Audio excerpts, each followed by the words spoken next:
So guys आज की rider ये हेलो कैसे हो आप लोग। Hello good morning guys, welcome back to new blog. Guys मैं पहुंच गया इंदिरापुरम गाजियाबाद, अपने टीए पे पहुंच चुका हूं। मैं उधर तिकोना पार्क की तरफ खड़ा था, बहुत देर का आ चुका हूं लेकिन कोई ड्यूटी नहीं बची तो भूख लगने लगी और टाइम हो गया 9:30। तो मैंने कहा चलो ब्रेकफास्ट कर लेते हैं आज बिरयानी के साथ में। जो पहले हम पर डे बिरयानी खाते थे ना, आज खा लेते हैं फिर से बिरयानी। और वेज वाली बिरयानी है ये, है ना, ऐसा नहीं नॉन वेज है, मैं नॉन वेज तो खाता भी नहीं हूँ। ये वेज बिरयानी और एक चाप ले आया हूँ, देखो कितनी बढ़िया लग रही है। तो इसी से करेंगे ब्रेकफास्ट और करते रहेंगे ड्यूटी का वेट, क्योंकि खाना है बस और कुछ काम वाम है नहीं। ड्यूटी आएगी तो करेंगे, नहीं आएगी तो इधर ही खड़े रहेंगे। देखेंगे आज का दिन कैसा रहेगा और आज का ब्लॉग कैसा रहेगा, सब कुछ बताएंगे। वीडियो लास्ट तक देखना। और आज का ब्लॉग स्टार्ट कर लेते हैं इंदिरापुरम गाजियाबाद से। गो।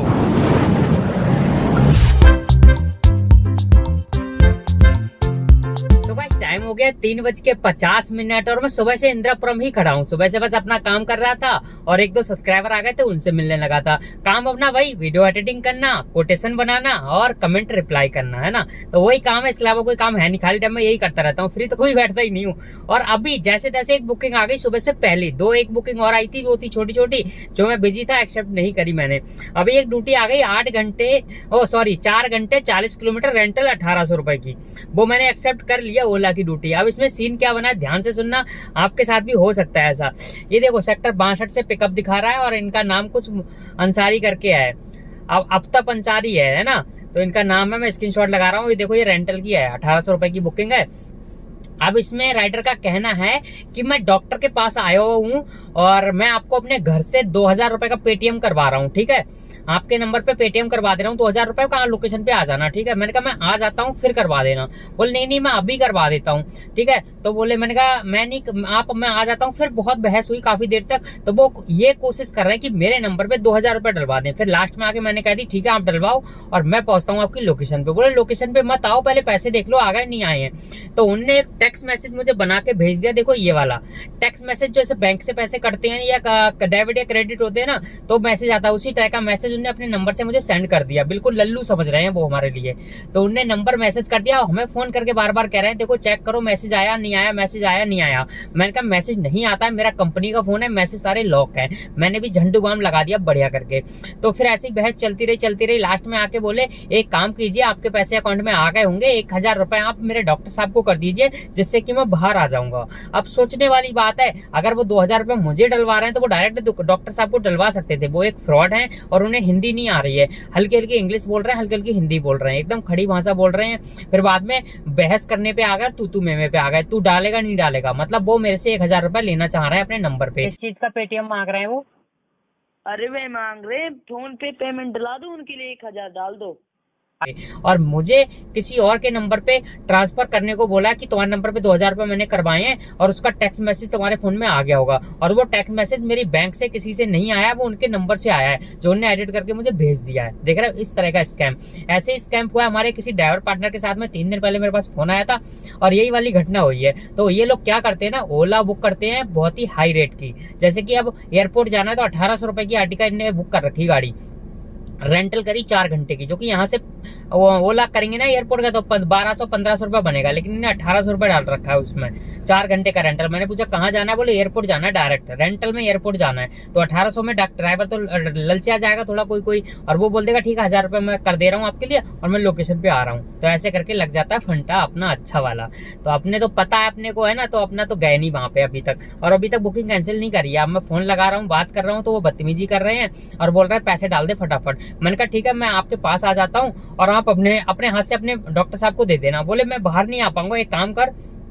फिर वो ऐसा करके बोलने लगे, बोल तू एक काम कर, जहाँ पे लोकेशन है वहीं पे जा और सिक्योरिटी गार्ड होंगे वहां पे सोसाइटी के, उनसे फोन पे करवा देना। क्योंकि मैंने उन्हें बोल दिया था कि मुझे फोन पे गूगल पे चलाना नहीं आता है, तो मैं कहाँ से करूँ, सही है। तो उन्हें ऐसे बोल दिया मैंने, फिर उसके बाद में फोन काट दिया। अभी मैं तो, क्योंकि भूख लग रही है, ऐसे सिरदर्दी ऐसे तो होते रहते फ्रॉड, तो मैं इस पे ध्यान नहीं दे रहा हूँ। अभी बुकिंग कैंसिल कर दूंगा फिलहाल। ये मैं जाऊंगा नहीं लोकेशन पे, क्योंकि ये बंदा यहाँ नहीं है, ये बंदा कहीं दिल्ली से ही बाहर है, हो सकता है इंडिया से बाहर हो।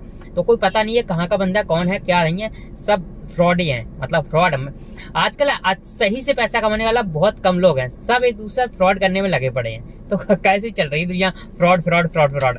तो अभी फिलहाल ऐसा आपके साथ ना हो, इसलिए मैंने सोचा ये चीज आपको भी बता दूं। काम तो है नहीं फिलहाल, तो अभी मैं जा रहा हूँ कुछ खाने, क्योंकि मैं सुबह बिरयानी खाई थी, अभी भूख लगने लगी है। तो चलो कुछ खा लेते हैं और देखते हैं इस बुकिंग का क्या होगा। जो बुकिंग थी ना वो कैंसिल कर दी मैंने, क्योंकि वो फ्रॉड थी। और कस्टमर से बात करी तो कस्टमर कह रहा है लोकेशन में बताओ, पैसे डाल दो 1000 रुपए। तो मैंने कहा ये तो फ्रॉड है, फिर कैंसिल कर दी। और ऐसे लोगों के चक्कर में ना जो नए ड्राइवर होते हैं वही फंसते हैं, पुराने तो फंसते नहीं, क्योंकि पुराने के साथ 1-2 बार हो चुका होता है ना, तो उन्हें पता होता है हर चीज के बारे में। तो जो नए ड्राइवर होते हैं वही ऐसे फंस जाते हैं। कोई हाथ नहीं, अपने तो बच गए आज, है ना। तो अभी देखते हैं अगली ड्यूटी आएगी या नहीं आएगी, या फिर क्या होगा। सुबह से इधर ही खड़ा था सिप्रा मॉल की तरफ, ड्यूटी आ चुकी है। ड्यूटी आई है सेक्टर 63 से और T3 की ड्यूटी आई है एयरपोर्ट की। जा रहा हूँ पिकअप करने, कर लेते पिकअप। चलो बोनी बट्टा हो गया शाम को 5 बजे, 4:50 हो रहे हैं। चलो कर लेते पिकअप, मिलते हैं T3 पहुंच के।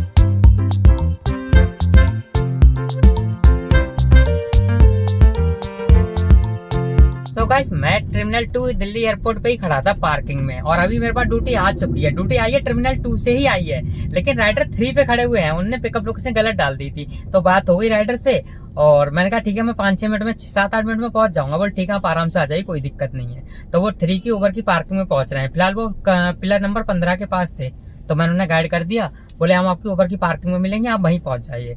तो मैं भी पहुंचने वाला हूँ, बस चेकअप पॉइंट पे हूँ। कर लेते हैं पिकअप, और ड्यूटी भी ठीक है ना, इसलिए मैंने कहा आप वेट कर लीजिए, मैं आ जाता हूँ। वैसे तो बोल देता सर आप दूसरी कर लीजिए, लेकिन ड्यूटी नोएडा का है, तो मैंने कहा चलो बढ़िया हो गया, कर लेते हैं पिकअप आप।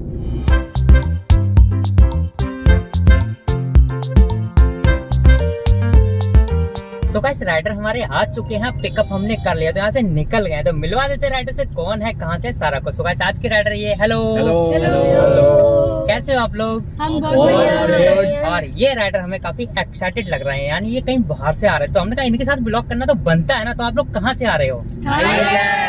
ये लोग आ रहे हैं थाईलैंड से। थाईलैंड फैमिली ट्रिप पे गए थे ना? Yes. आप लोग कहाँ से हो? प्रॉपर नोएडा से हो?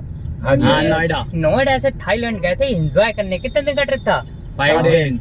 7 डेज का था ट्रिप। तो 7 डेज में इसका तो 5 दिन का था, ये बाद में ज्वाइन किया है, हमारा 7 दिन का था। अच्छा, कुछ लोगों का 5 का था, कुछ लोगों का 7 था ना? हाँ। तो 7 दिनों में पूरा थाईलैंड एक्सप्लोर करना बढ़िया से, बिल्कुल अच्छे से, काफी कोई भी चीजें मस्ती रही। करी है। क्योंकि ये लोग जब से मेरी गाड़ी में बैठे हैं ना, इनकी थाईलैंड की बातें खत्म नहीं हो रही है। तो मैं इनकी बातों से समझ पा रहा हूँ ये फुल मस्ती करके आ रहे हैं ना, बिल्कुल फुल एंजॉय किया ना। बहुत। और मैं आपको एक चीज बता दूं ना, सबसे पहले इतने जितने राइडर हैं मेरे, सबसे पहले सर ने मेरा चैनल को सब्सक्राइब कर लिया मेरे म्यूजिक सिस्टम पे देख के। क्या नाम है सर आपका? मेरा नाम युवान है। युवान सर के लिए थैंक यू सो मच, क्योंकि सबसे पहले युवान सर ने करा, फिर सभी लोगों ने मेरा चैनल सब्सक्राइब कर लिया है। और कुछ ट्रिप का प्लान भी बना लिया है। ट्रिप कहाँ की रहेगी हमारी नेक्स्ट टाइम? शिमला, मनाली, शिमला, ताजमहल। शिमला मनाली कहीं भी घूमने जाएंगे तो सर को नंबर मैं दे दूंगा। और सर कभी भी कोई ट्रिप बनाएंगे ना तो सर के साथ जाएंगे कहीं घूमने। तो आने वाले टाइम में ना बहुत ही मस्त वीडियो आने वाला है, क्योंकि राइडर ना इतने हंसमुख और इतने फ्रेंडली लग रहे हैं ना। क्योंकि अभी केवल आधा घंटा हुआ है हमें निकले हुए वहां से, तो मैं रास्ते में ही सर को बता दिया, अपने बारे में ब्लॉग शूट कर दिया। तो आपको कैसा लगा ये क्लिप फटाफट से कमेंट करके बता दो। और आपका भी कोई टूर बन रहा है, आगरा, मथुरा, वृंदावन, हरिद्वार, ऋषिकेश, या फिर कहीं भी घूमो, शिमला मनाली, लगाओ हमारा नंबर। तो अभी सर को करेंगे नोएडा में ड्रॉप और फिर मिलेंगे। तो युवान सर को बोलते थैंक यू सो मच, और युवान सर से मिलेंगे फिर कभी। हैंडशेक, थैंक यू फ्रेंडशिप हो चुकी है।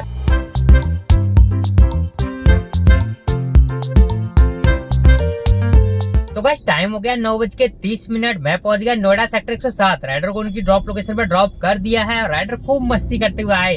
वो जहाँ गए थे ना, सच में वहां भी खूब मस्ती करी। बाकी बहुत सारी बातें कर रहे थे, तो मजा आ रहा था उनकी बातें सुन के। और मैं ना अभी निकल लिया हूँ घर के लिए, वो टाइम हो चुका है 9:30। काम है नहीं तो घर ही चलते हैं ना। तो कल निकलेंगे काम करने के लिए। तो कल कहाँ जाएंगे, किससे घुमाएंगे, कौन रहेंगे कल के राइडर हमारे, वो सब बताएंगे कल के ब्लॉग को। तो कल का ब्लॉग देखना बिल्कुल मत भूलना। और इस वाले ब्लॉग को कर देते हैं एंड, अब सीधा घर जाना है। तो बस लास्ट में यही बोलना है, हंसते रहो, मुस्कुराते रहो, देखते रहो Vicky blog. Thank you watching this video, bye bye.